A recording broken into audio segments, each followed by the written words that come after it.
Hey, good evening, everybody. All right, it took me like what 28 minutes. I had to uninstall, reinstall. I don't know what was going on with Instagram, but I was determined tonight to make sure that Instagram was on. So thank you guys so much for being patient. I am so sorry for that delay. I apologize. Thank you so much for being here. So I'm just waiting for. There we go. Hey, Miss Shirley. There we go. So I got everything working now. I apologize for the delay. I don't know what was going on with Instagram, but it took me almost 30 minutes.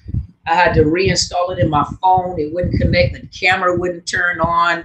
The camera wouldn't turn around. Hey, you guys, how are you doing? Hey, Miss Sandra. Hey, Christina. Hey, Just Be Real. Hey, Christine. So I apologize. I don't know what was going on Instagram, you guys. So I apologize. I know 2 weeks ago when I tried to come on, it was like 8,000 degrees. 8,000 degrees in Washington. I was getting frustrated because it was too hot. So I didn't feel like fooling with Instagram. So thank you guys so much for being patient. Thank you guys for being here. Good evening. Excuse me. Good evening, everybody. Hey. Oh, thank you so much. I appreciate it. This is from Natasha's Touch. Remember Demetria Fields, Natasha's Touch. This is from her collection. This and this right here. This is from her collection. These are not actually the earrings that go with this. I ordered them separately. So these are the earrings that I ordered to go with this. The earrings for this actually looks like this little circle right here. And then this right here, Wonder Woman bracelet is from Natasha's Touch. So you guys make sure you guys go over there and you support her. She's on Instagram. You'll find her on Instagram. Hey, you guys. Hey, Miss Cynthia. Hey, Miss Lynn. Hey, Brandy, I Fly. All right. I see you. I see you. All right. Hey, Miss Ruby, how are you? I'm so glad to see you guys. Please forgive me for my tardiness. I was fighting with Instagram, but Instagram was going to come on tonight. I had to uninstall it. I had to reinstall it. I had to go update it. I didn't know what was going on. Then the camera wouldn't turn around. Hey, Miss Karen, the camera wouldn't turn around. Then when I got the camera to turn around, I couldn't get it to turn back on. So, but I was determined we were coming on Instagram tonight. Thank you guys so much for being here with me. Hello, Miss Dawn. Hello, Arlene. Thank you so much. A. Robinson, nice to see you. Thank you so much. Thank you. I appreciate you. Thank you so much. Then I got to be careful. My little stand, the computer went down. It just slid down. So whatever was waiting, I have won, and we're going to be on live. That's what we're going to do. Thank you so much. I appreciate it. How are you doing, Miss Elizabeth? Hi, Kim. How are you guys? Thank you so much for being here. Thank you guys so much for being. Thank you guys so much. And today I brought my glasses. I've got my glasses so I can see. But once I get tired, I need to put on my glasses. So let's put them on now, huh? Thank you so much. It's been a while since you watched the podcast. How's the temperature now? It's about 80-something degrees, but I got smart. I moved all my stuff over here. My air conditioner came in a week after the heat wave, but I'm in here with my air conditioner, y'all. So you know, you can't tell me nothing. I'm a part of the rich and famous now, honey. I got air conditioner. Can't tell me nothing. It was hot. It was hot in the room today, so I just came on over here to the air conditioner, y'all. So I'm comfortable. It is a smooth. I don't even know where my remote is. I had a remote. You know, I'm bougie. I had a remote, y'all. Where my remote at? I have my air conditioner remote. Could tell me nothing. Got me a little tiny portable air conditioner. I feel so much better. Thank you so much for asking. Thank you for thinking. Hey, Miss Chat. Thank you so much. Miss Chat's gonna be joining in Dallas. Miss Michelle's gonna be in Dallas with me. So I appreciate you. 92 degrees. Well, you know, no AC. Well, you know, I'm about to say aloha. You know, Hawaii's got that tropical weather. So that tropical is beautiful over there. I just can't stay. It's like warm all year round. So when it's wintertime, it's still warm. I gotta be up here in Washington. It reminds me of my where I'm from in Germany. You know, the weather up here. So this heat wave was a little off. But thank you guys. Excuse me. Woo. Thank you guys so much for being here. I'm ready to open up Clubhouse. Okay, so let me open up Clubhouse. Since I'm all late, let me see how to. Well, let me change my event. Now I got to edit the event because I'm all coming on my event. So yeah, give me just a second. Let me. Okay, now I'm ready to come on live. There we go. So now I'm going to open up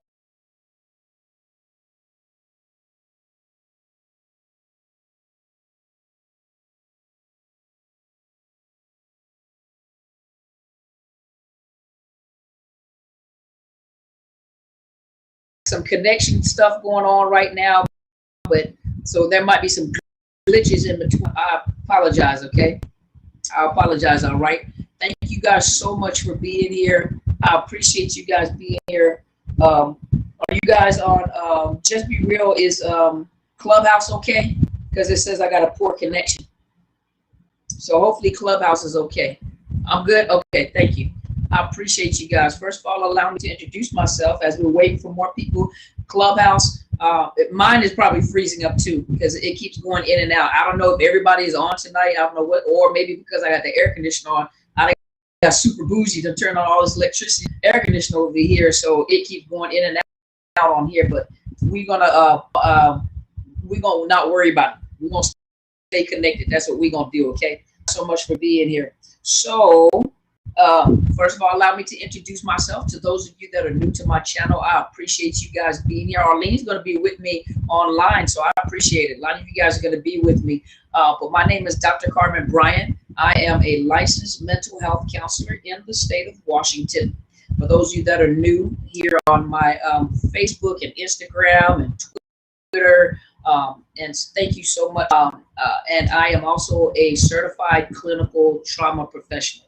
I do mental health services here in Washington. I'm also a life coach. I have that one of my greatest passion is working with people who have been through domestic, specifically narcissist abuse. And so my focus is usually, I am a narcissist abuse recovery coach.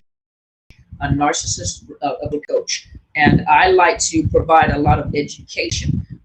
Education is the key if you want to change someone's mind about the trauma or the abuse that they have been through, or to help explain what is going on, because most of you came out of these relationships or situationships and you don't understand what, because you're trying to use your you're trying to project your goodness on another person, and most of you don't realize. Oh, a lot of you do follow me. A lot of you do. So I'm not going to, I'm not going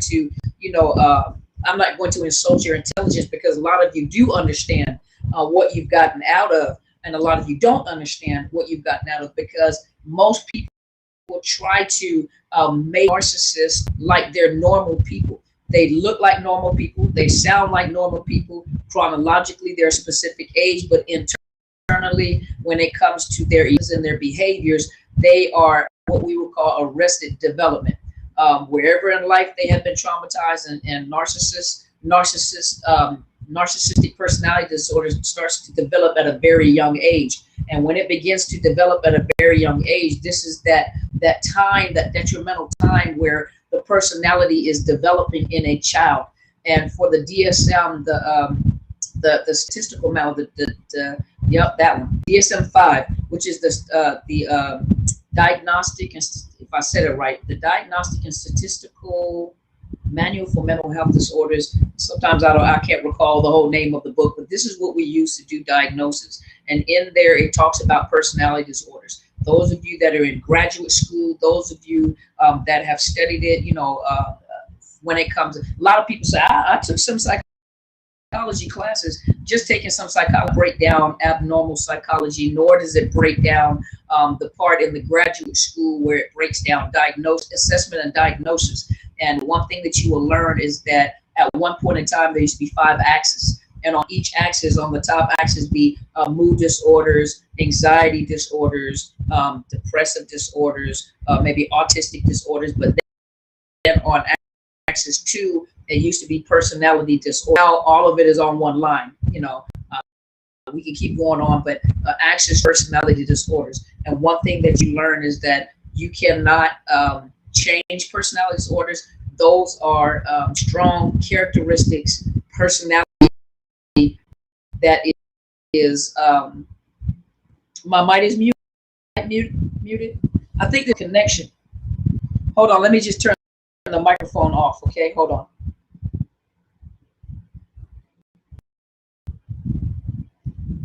Give me just a second. Let me turn the microphone off.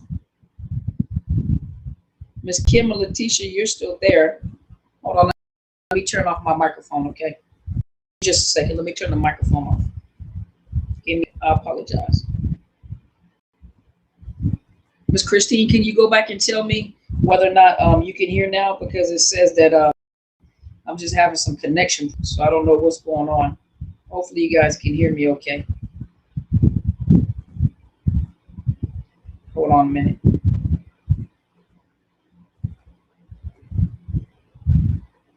There we go. Can you guys hear me okay? Miss Christine, can you let me know whether you hear me or not on Clubhouse? Hopefully you guys, you can hear me on Clubhouse. It shows that it's got sound. Okay, thank you. Okay, so I'll just take the earphones off, okay? That makes it feel better for me. Let me take the earphones off.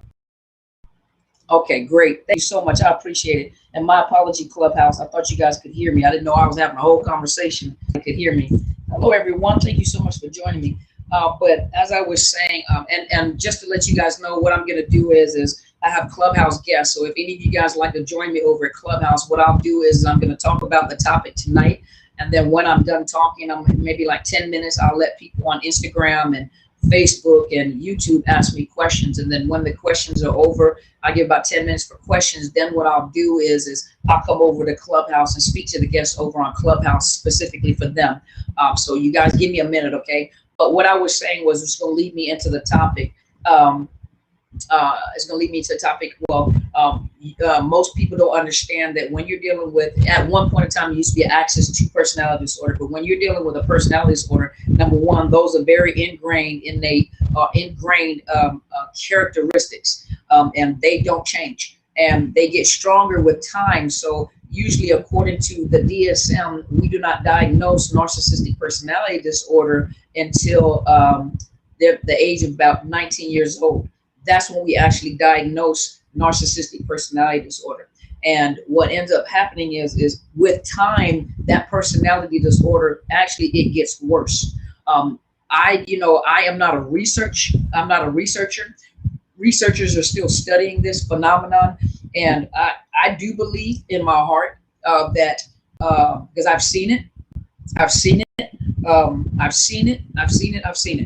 So I'm just waiting for studies to come on it because I don't do studies. But if you catch it in childhood at a young age and begin to work with that child, and that's why I'm going to do a class on that as well. But with that child, for those of you that are now aware of the personality disorder, and you begin to work with that child at a young age, I believe that you can stop the progression of the disorder. They'll have some very strong narcissistic traits, and you're going to have to work with that child at a young age. But most people don't know that that child may have been traumatized, and don't know that you can tell now that you know, but that personality disorder is building itself, is strengthening itself. And so by the time it sets in, it is permanent.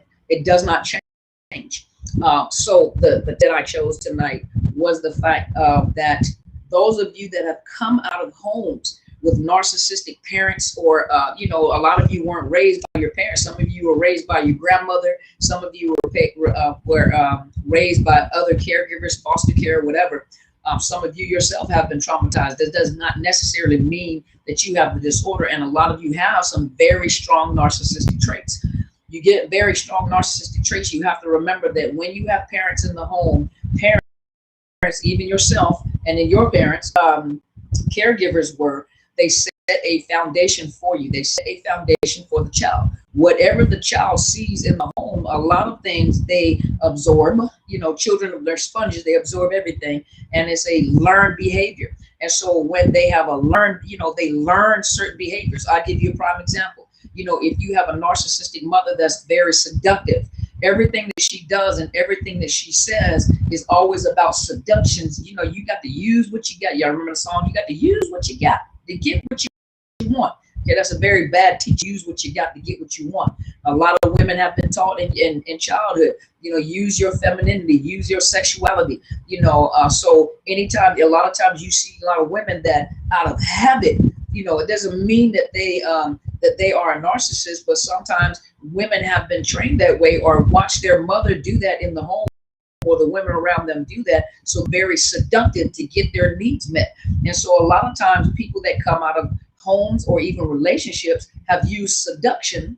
You know, you show some boobies, some cleavage, you know, you got this talk like, oh, I hate baby talk. I hate when a woman talks baby talk, unless you're talking to a baby or something like that. But when a grown woman is doing baby talk to a grown man, it just, or they do baby talk to, you know, when they're trying to get something from someone, even if it's a woman or a heterosexual woman, or it doesn't matter, you know, it doesn't matter, but not in a sense where they're baby talking to seduce a woman, but just in general to get what they want. Sometimes want to punch him in the throat, but I understand we got to work with him, you know, but you'll see that seduction. Or so I'm getting ready to say something, and I just want you guys to know this is a trigger alert for those of you. Hey, Mr. Ernest, how are you doing, sir? You and your beautiful bride. I'm getting something, and I want you to know this is a trigger alert. So those of you that can't handle it, mute your microphone for just a minute, you know, as I'm going to talk about something that may trigger some of you guys. Okay. Some of you have been sexually molested in childhood. Some of you guys actually have been raped in childhood, sexually molested in childhood, fondled in childhood. So what happens when a child that age has been violated, any kind of way violated, even exposed to pornography or exposed to inappropriate conversations and talk, what happens is if that child has been at a very young age, that child, so hopefully this is not a trigger alert for you, Ms. Karen, and I apologize if it is. Please turn off your mics or just hold on just a minute, and then I'll just, you know, at the end I said I'm done with that conversation, okay? But when a child has been violated at such a young age, you have to remember they're still in their early developmental stages. And so when a child has been molested at such a young age, there are a few things that happen. Now, I'm going to say this, and please forgive me if I offend anyone. This is not my intention to offend anyone. Now, we do have the LGBTQ community. Not everyone that is in the LGBTQ community has been molested. So that's not a general statement, okay? So not everyone in the LGBTQ community has been molested.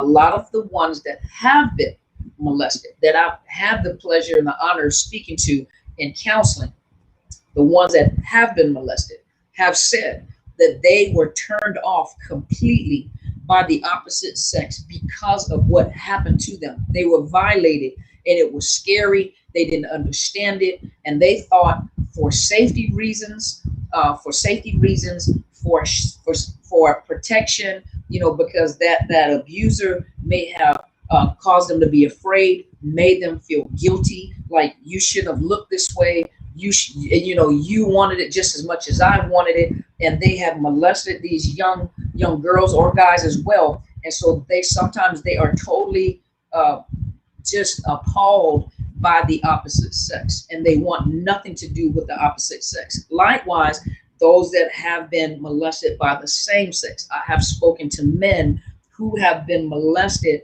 by a man. And what happens is, and it's not all of them. Now, this is just a general statement. I'm not speaking to everyone, that is homosexual or in the LGBT community. There are men that I have spoken to that have become very over masculine, very macho. They do a lot, you know, because number one, they were little children. And their mindset was always, when I get bigger, you can't do this anymore. When I get stronger, you can't do this to me anymore. So they're fixated on getting big and strong and buffed. And those are the ones that are like uber masculine and super masculine. And a lot of times, and this is not a justification for all of them. This is not a justification for the narcissist either. But a lot of times you see them, they're very promiscuous because in their mind, and this is just a conversation I've had, you know, in their minds, they're trying to prove that they are not gay, that they are not homosexual, that they like women. So they're very promiscuous. So they have a lot of women to prove their masculinity because of what has happened to them. There are some that even have been molested by their sisters.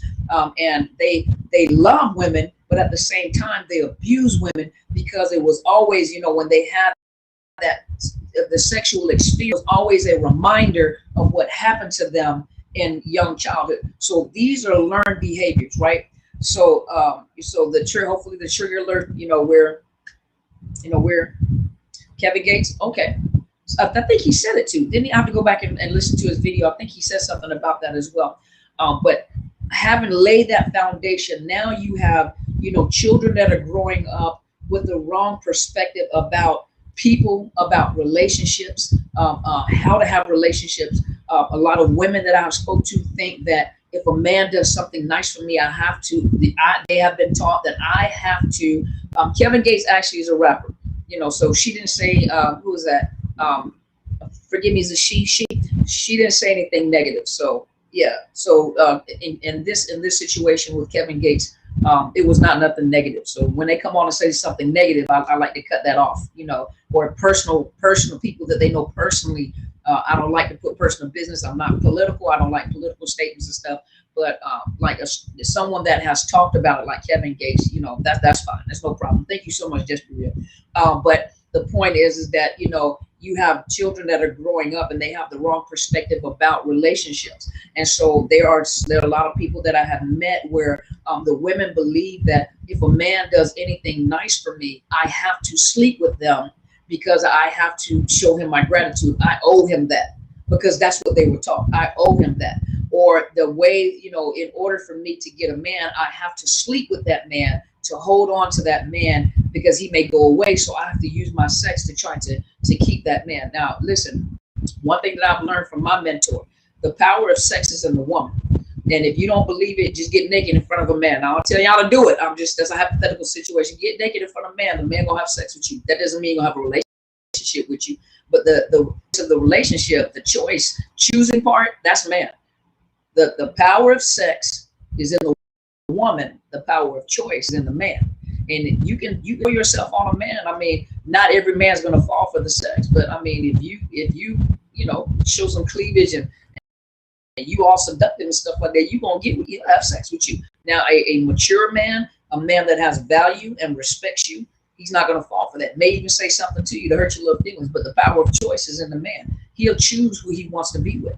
And if he does not want to be with you, he can lay up in your house all day long. He ain't gonna choose to marry you or you see what I mean? So this is a learned behavior. So now, having laid that foundation, you know, a lot of the behaviors that people come out with is manipulation. They learn to manipulate to get their needs met. If a relationship with a narcissist for any period of time, the one thing that you're going to notice is a lot of people will say that you are well, not a lot of people, but the narcissist will say you the narcissist, because of course they're not going to admit to the fact that they're a narcissist, but they'll pick out all your traits. And a lot of times, if you've been in a relationship with a narcissist for a period of time, you picked up a lot of their behaviors. Prime example, my big sister, our big sister, those of us that are into the chamber, our big sister, Pastor Kathy Gibson. One of the things she says all the time is, you know what? If you listen to anybody that's around there, that's what we say. You know what?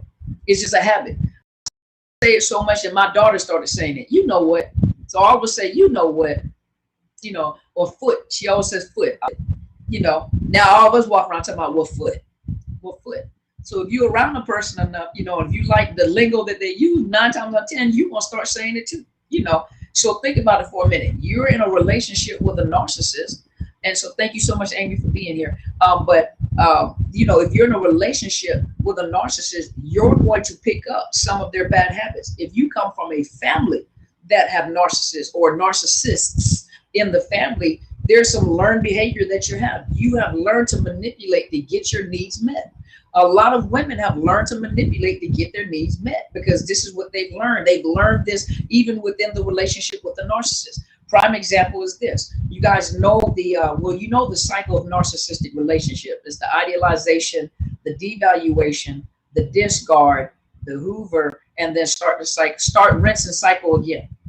Idealization, devaluation, discard, hoover, and that circle just keeps going and going, right? So if you look at the domestic violence wheel, basically almost the same thing. You know, it's that honeymoon phase, then it's that tension building phase, then it's the blow up phase, then you move back into this honeymoon phase. So you got this circle that keeps going. Well, some people are so accustomed to that cycle. That's what you're accustomed to, that there are some women and men that will actually self-sabotage to get that blow up going, because they know after that blow up is that time where that person or that narcissist, that abuser, will do anything to win you back. That hoover stage, when they're hoovering, they'll give you anything that you want. So you have learned to manipulate to get your needs met. You may have to feed your kids, so you'll hurry the blow up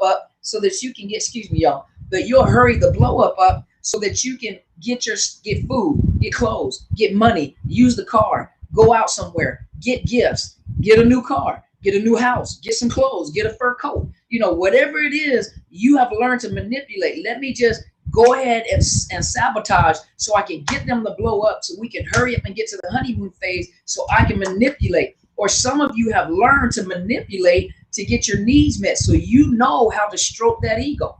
You know how to stroke the ego. You know the right things to say to get them to do something. You know what to say to make them think it was their thought. Now, ladies, one of the things that I teach, and we'll do this on a private call, I ain't gonna do this on public. A lot of things that I teach when it comes to like men, men are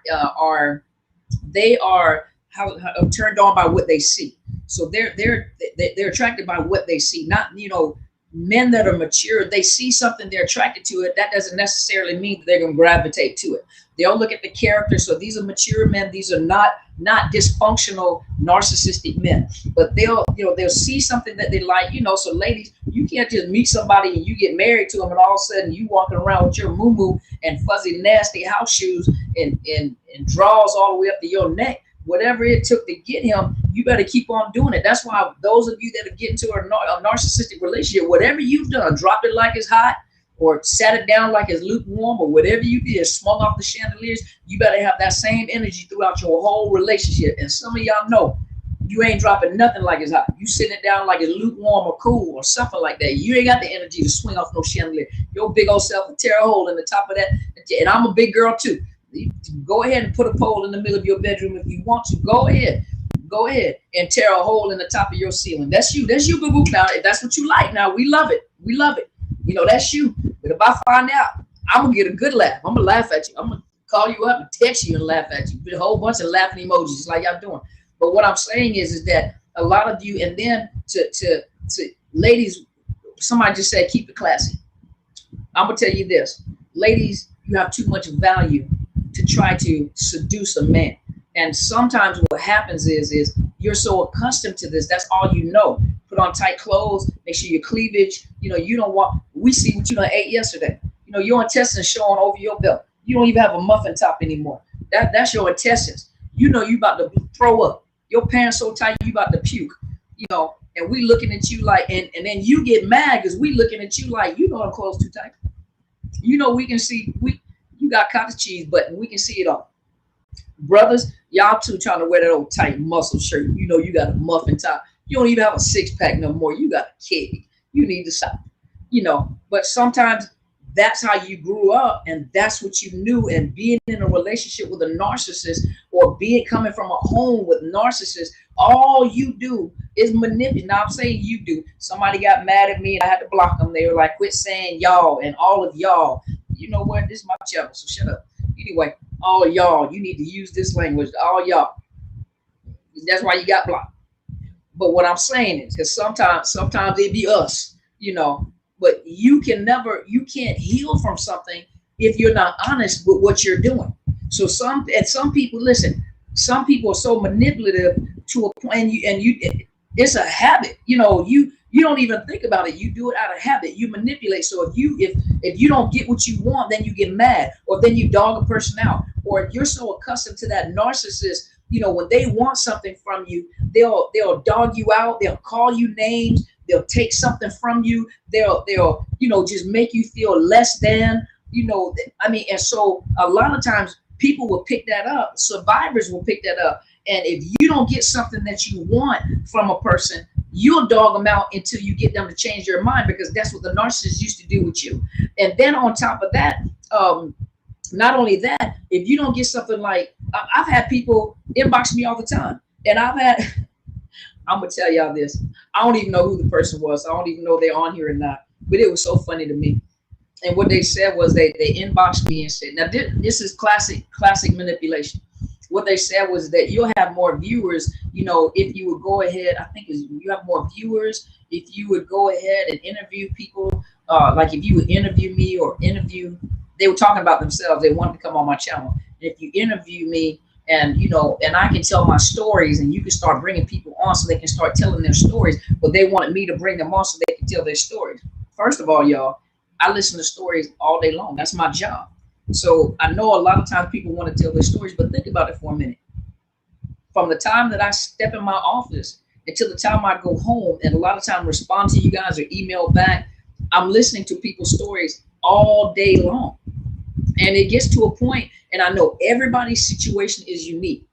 It gets to the point where all the stories started sounding alike, because it's like everybody dating the same person, right? Male and female alike. You know, everybody dating the same person. But so I had to reply and let them know, you know what, when you start your channel, I think that would be a great idea. I think that would be very, but they were manipulating. Or if there are people like, you know, you have more viewers if, you know, if you know, give me a call so that we can collaborate. So, you know, I can come on your channel. And I'm like, but that's kind of bold. But see, sometimes manipulators are real quick too, because the narcissist was real quick. You know, it was real quick. And so a lot of times, if you don't address your own behavior, and a lot of times a survivor can be just as bad as a narcissist. And when I say that, I don't mean that you're bad on the inside, you're hurting. But the behavior is so bad that when you get into counseling, you sometimes make it hard for the counselor. Well, the counselor's like, shoot, you know, when you ready, you come back. I don't feel like having to knock you out while you sit in here. That's unethical.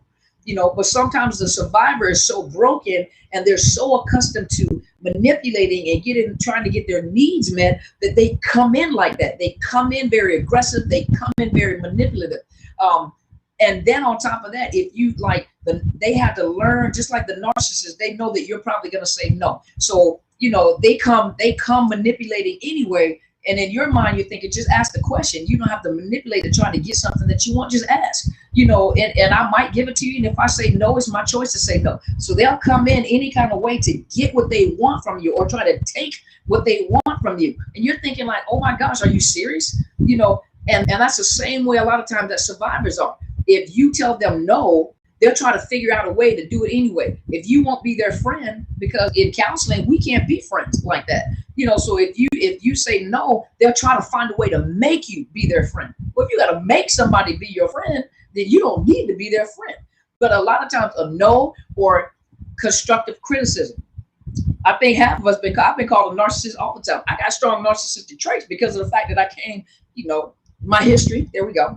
My history in 22 years and almost 50 some odd years, you know, being around and in a relationship with a narcissist. And so, of course, you know, I had to pay attention to that, just like you guys have to pay attention to that. And the thing that hurts some people the most is because when you have a person, because you're so accustomed to these people being so abusive to you, that everything that comes out of their mouth is to tear you down. It makes it hard sometimes for mentors and counselors and coaches to correct your behavior or to tell you something or give you constructive criticism, because it triggers you. And the first thing you think is that that's a narcissist too. You're just like the narcissist. You're doing just like the narcissist. And sometimes it's even hard for you to determine whether there's someone there to help you or whether they're trying to hurt you. And so you're like a wounded animal. A wounded animal is going to fight even their own animal. You've seen, some of you guys are pet owners, fur baby mommies and daddies.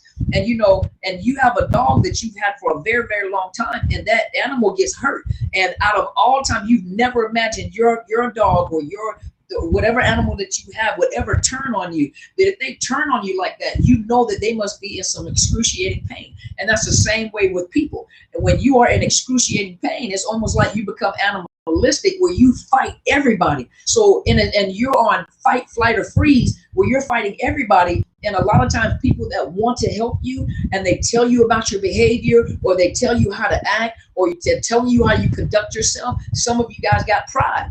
And so that pride to get in the way.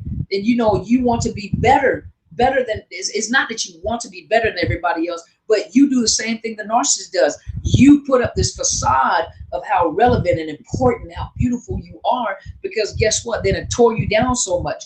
that sometimes is that false, is not a true confidence. It's that false confidence, and it's called pride. And pride is stemmed in fear.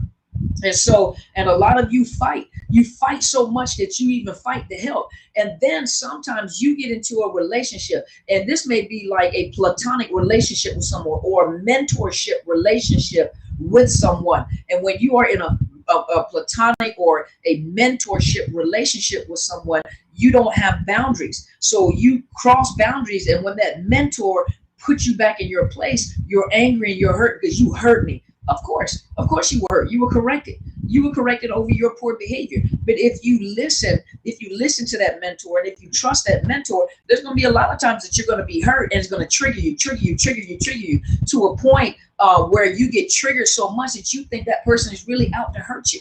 And they're really not out to hurt you. They're out to help you. The way that you find a good mentor, a good counselor, it's not to friends. You don't want to use your friends, because your friends are there to be your friends. Your friends don't want you to be angry. Your friends are there to help you. Those are not the people that you want to tell your business to. But if you found a good counselor, a good mentor, or a good life coach, better believe that you're probably going to be hurt, because they're going to open up some old wounds, and they're going to, and thank you so much, Telsha. I appreciate you. They're going to open up some old wounds. And when they open up them old wounds, they're going to treat, it's like taking a scab. Have you had, I don't know, some of you guys may be in medical field. In the medical field, anytime there's like surgery or there's a wound that they had to reopen and clean out, a lot of time when they clean it out, they have to like burn victims, for example. They have to take like this wire looking brush, and they have to scrub all that old skin off of they have to scrub that burnt skin off.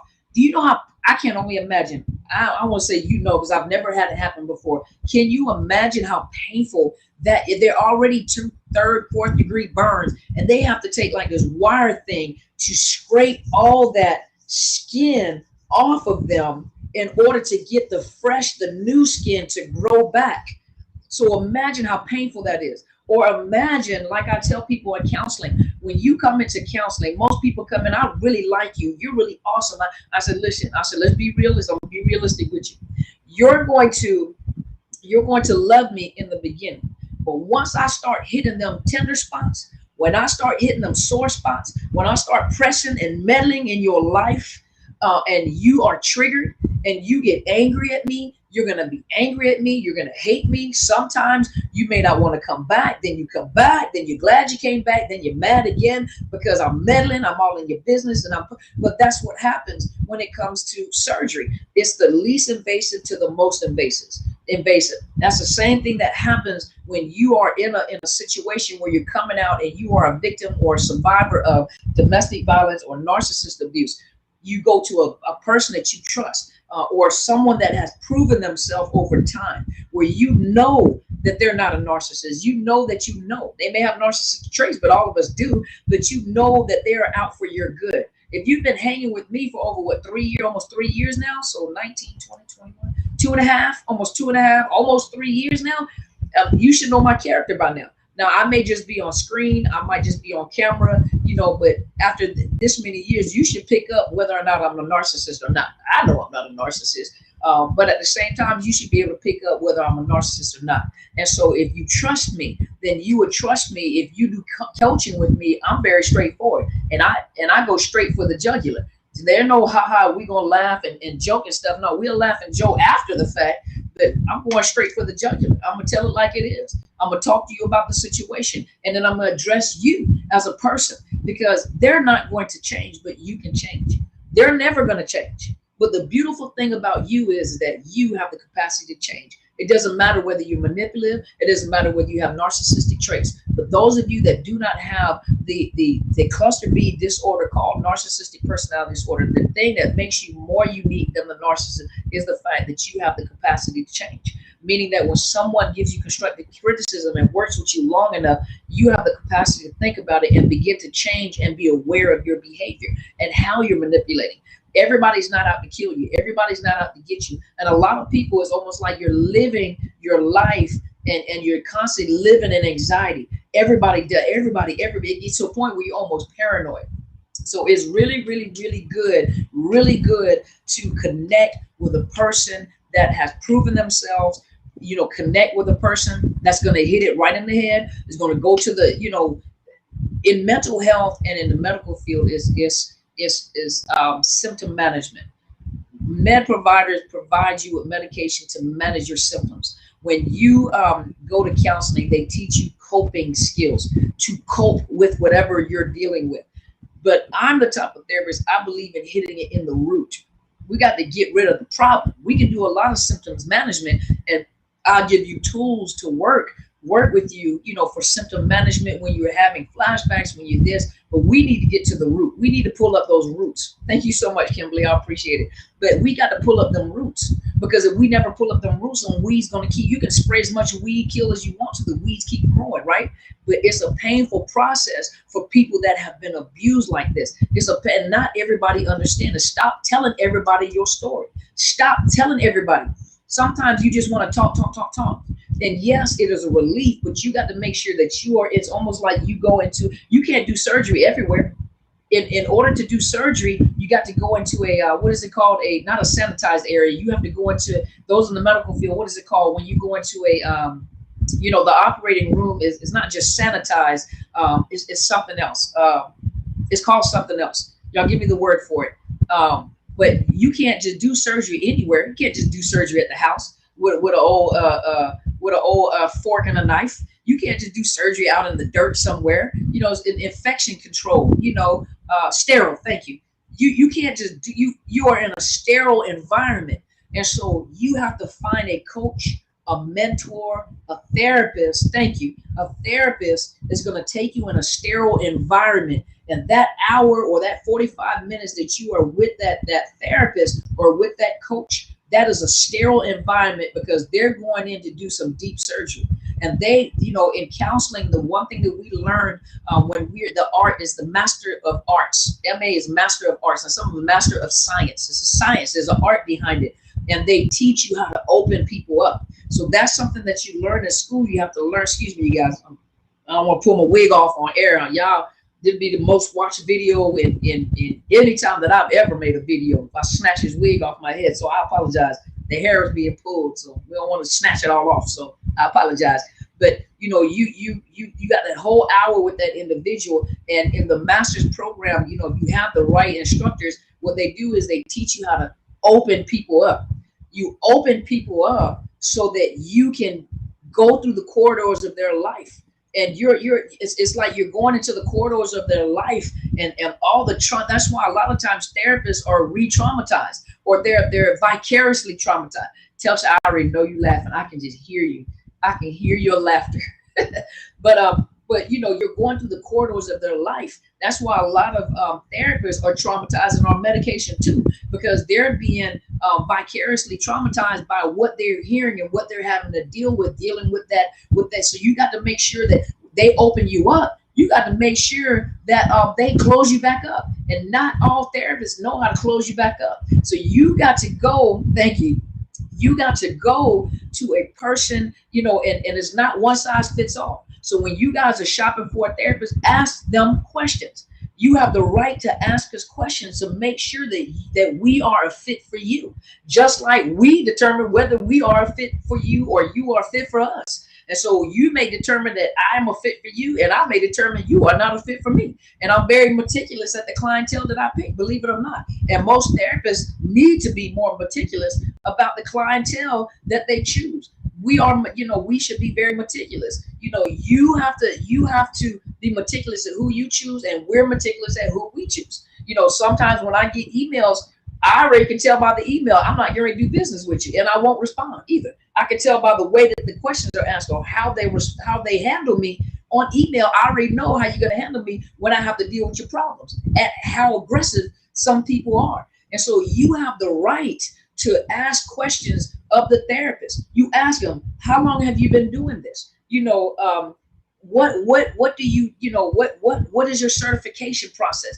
Did you go to school? Hopefully they went to school. What did you study? How did you get into the field that you're doing? Ask them questions. When you do that intake, that's that time to build rapport. Or when you're shopping around, you ask them questions. Some of you guys want a Christian counselor. Do understand that A lot of times when a counselor says that they are a Christian counselor, sometimes they're referring to the certification as a Christian counselor. They're certified Christian counselors. No, if you want to know whether a person is actually a Christian, you ask them specific questions. Are you a Christian counselor per certification, or are you a Christian counselor? What do you believe? What is your belief system? And you let them know, I want to integrate my belief system in there. And if you're not, I am not a believer. I'm a Buddhist, I'm a Wiccan, I'm a whatever I am. And you let them know ahead of time, if you are, I just want us to do therapy. I don't want that implemented. And it's the same thing I do on my intakes form. I let them know, do you want me to implement this in here? I ask them questions, yes, no, whatever, because insurance companies do not hire people to lay hands and speak in tongues over them. The insurance companies hire us and contract with us to use our skill set from school in order to help people that have problems. And then remember, when they open you up, they have to know how to close you back up, because if you are not closed, you are now just like coming out of surgery, susceptible to anything around. Some of you feel good for the moment. When you leave, this right here is the red flag. When you leave counseling, do you feel worse? Are you triggered to a point where you feel worse? Now, keep in mind that sometimes you'll feel worse because of the fact that sometimes you have to open up, but you got it all out of your system. You open up and you got all that out of your system, right? And you got to be, and you have to remember, a good counselor is not, and how does that feel? And we need to write this down. Sometimes they just have to be straightforward. Do you see your behavior? Let's talk about that behavior. Let's think about what you just said. Sometimes I just stop and stare. I want you to just repeat what you said, because I'm going to let you hear yourself. Okay, I'm going to repeat what you just said. And when I repeat what you said, which is called, clinical terms are not there. It's parenting, but you're parenting the person. But I'm trying to think. There's a term for it. But when we repeat, you say, and then you hear yourself. Either we'll make you repeat it, or we'll what you said to let you hear how that sounded. And when you hear how that sounded, that's not what I meant. Now that's manipulation. That's not what I meant. You got it all confused. Say it again. What I was saying, okay, let me repeat what you just said. I'm gonna repeat it exactly how you just said. That ain't what, mirroring. But there's another one. It's called motivational interviewing.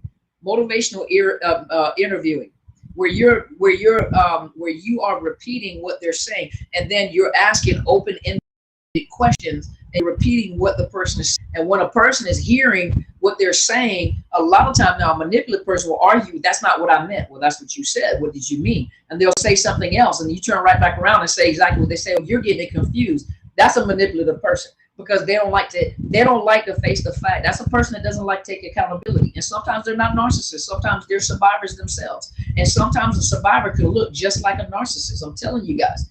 And then I have to determine, now, not just me, but you have to determine, those of you that are in the field, now you have to determine whether or not, okay, how do I determine whether or not this person has narcissistic personality disorder? There's a lot. I'll tell you one day. I won't tell you online, because I won't tell you all my secrets. But a lot of times there are certain things that I have to look for to see, is this really the personality disorder? And once I pick up on it, a lot of times, once they know I picked up on it, they'll shut down. And so, but with a survivor, sometimes they'll shut down. But a lot of times all that pain pours out after they get beyond the anger, after they get, sometimes they come back, sometimes they don't, because they're constantly triggered. So for each of you that work in the mental health field, you have to say, you got to know when to hold them, know when to fold them, know when to walk away, know when to run.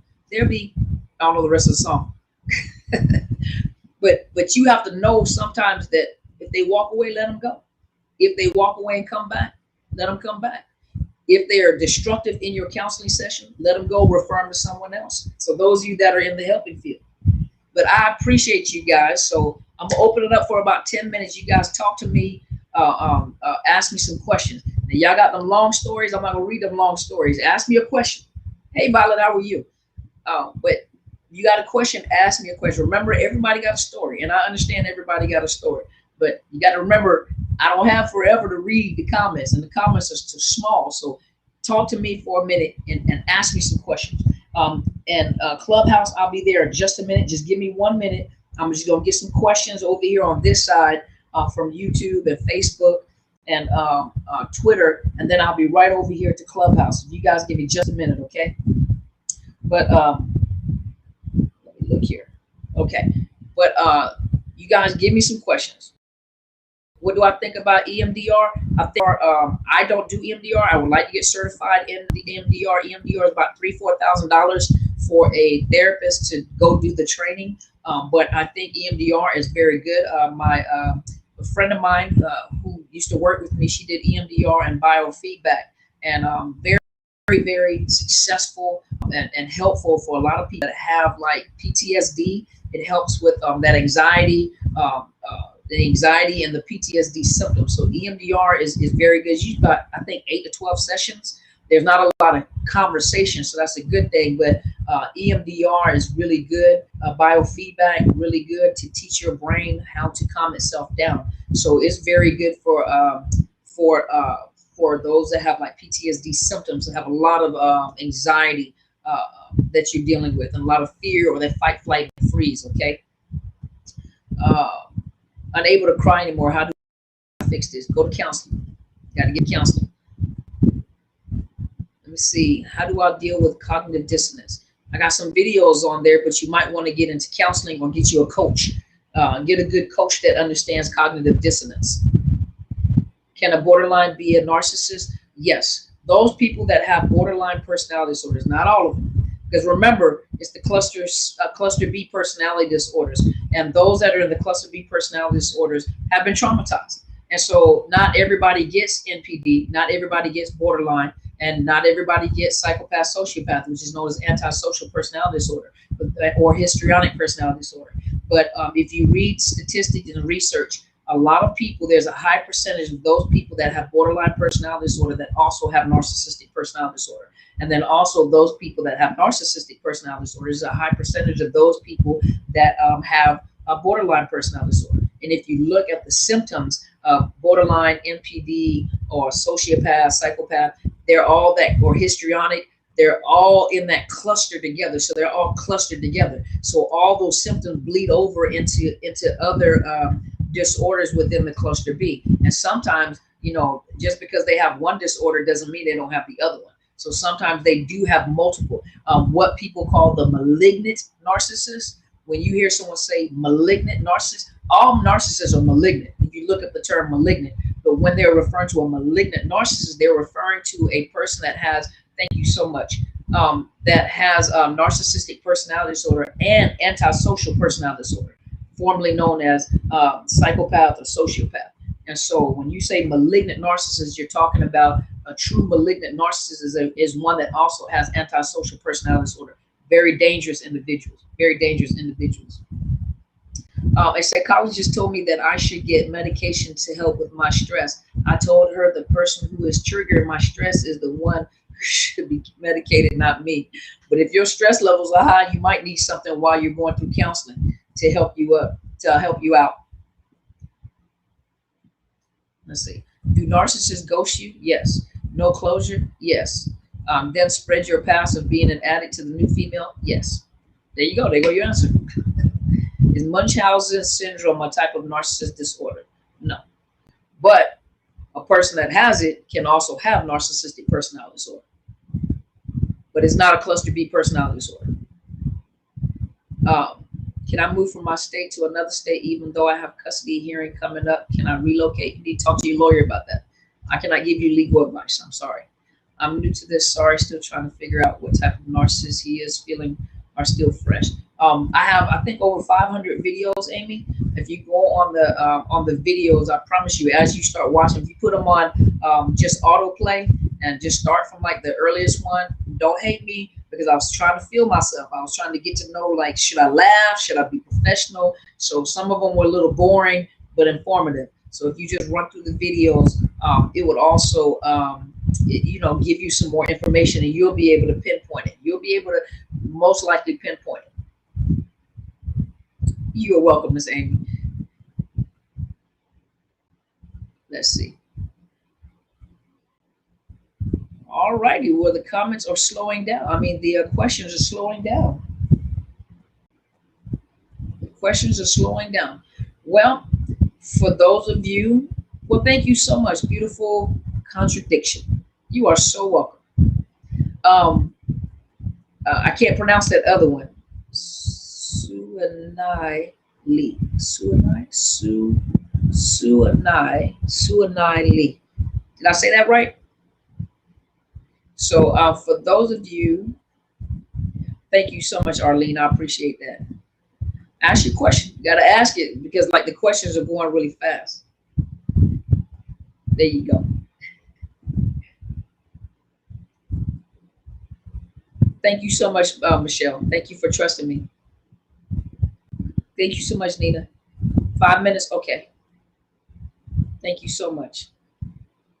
I appreciate it. It's a Takesha. Queen Key. Go ahead, girl. You are so welcome. Let's see.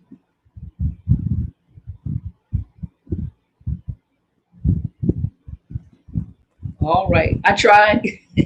It's Ina. Suina. Okay, Suina. Oh, that's nice. Suina. That's beautiful. Suina. You are welcome, Nina. You are welcome. Well, okay, so those of you that are in the state of Washington,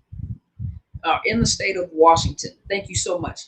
If you're in the state of Washington, I do provide mental health counseling. Is this question censored anywhere?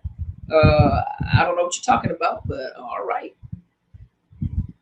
So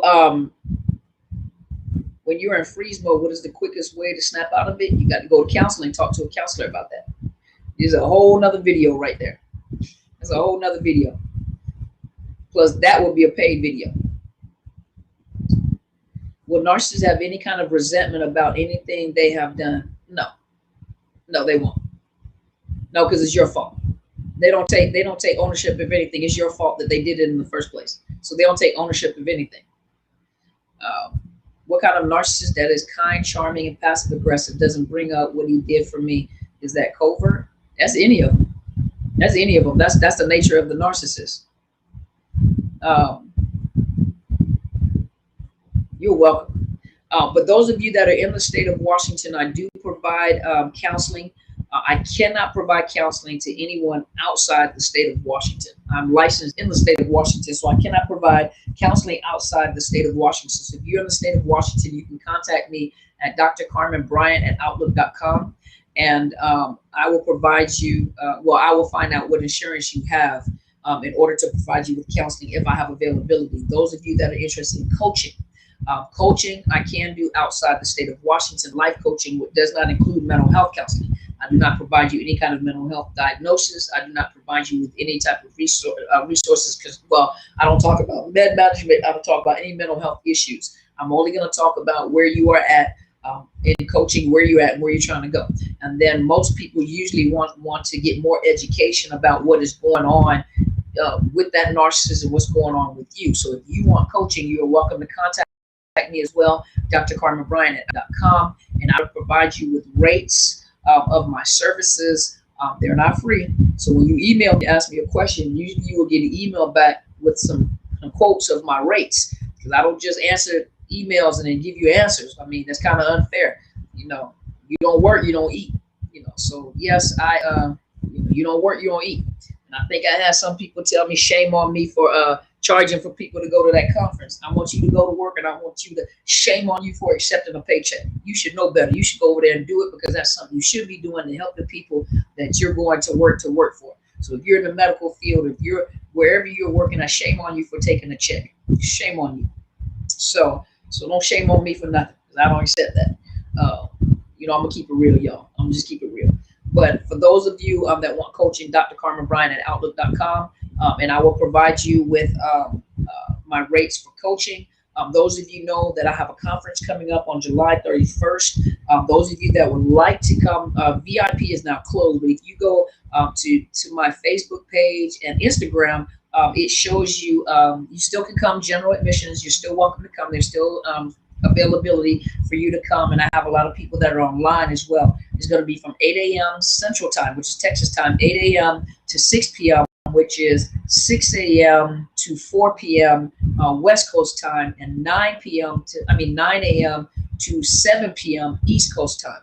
I'm one of the speakers. I'll be speaking from 8 to 12. And then my friend Bridget Griffin, who is a domestic violence legal advocate, will be speaking from 12:30 to 12:45. My big brother, Marcus Monroe, will begin speaking at 1 to 2. And then I will be speaking from 2 to 4. My big sister will be speaking from 4 to 4:45. And then those of you guys that know Helen Sadler, your destiny helper, she will be speaking from 5 to 6 o'clock. If she talk about tying shoes, just know for a fact that you don't tie your shoes right, but she will be there. So those of you that will be joining me in Texas, July 30th, I will have a meet and greet at 7 o'clock at the H bar at the Hilton Dallas Lincoln Center. If you do not purchase the ticket online, you will not come into the conference on Saturday. I cannot do that. I have a head count specifically for the hotel to make sure that everyone eats. But if you do not purchase the ticket online, then you cannot come into the conference. So if you show up at the conference, hey, I'm here for the conference, I'm gonna pay at the door. There is no payment at the door. You have to go to my link and you have to purchase the ticket online. And if you want to do the Zoom, you're welcome to do the Zoom. You go register for the Zoom and you will see the entire conference. Now, some people are asking me if they cannot attend or if they cannot see it on Zoom, am I going to record it? Okay, so let me tell you guys, if you do the Zoom, it's $200 online. It's $200 online, and it is $280 in person, which is the general admission, because of the fact all the people that you have talking, the expenditures that go along with it, I'm not going to explain, and the food that you're going to eat. Now, if you decide that you don't, that you want me to because I am going to offer it online on my new website. So the conference will be on, but it's going to be $950 if you purchase the conference online. I won't be able to break this down because each speaker is a part of that conference. So I won't be able to break that down. So the whole conference, if you wait until after it's recorded, and I'm working on the recording. So if you wait, and then I got to make sure it's quality recording because I'm not sure if it's going to be loud enough. I'm going to make sure it's quality recording. And if you purchase it after it's already been recorded after the fact, it'll be $950 on my site. And so those, I want you, Lenore, I want you to go to college and I want you to tell them, dang, for one of their college courses. These are not amateurs that you got talking. These are not amateurs. For that conference right there is about a $3,500 conference.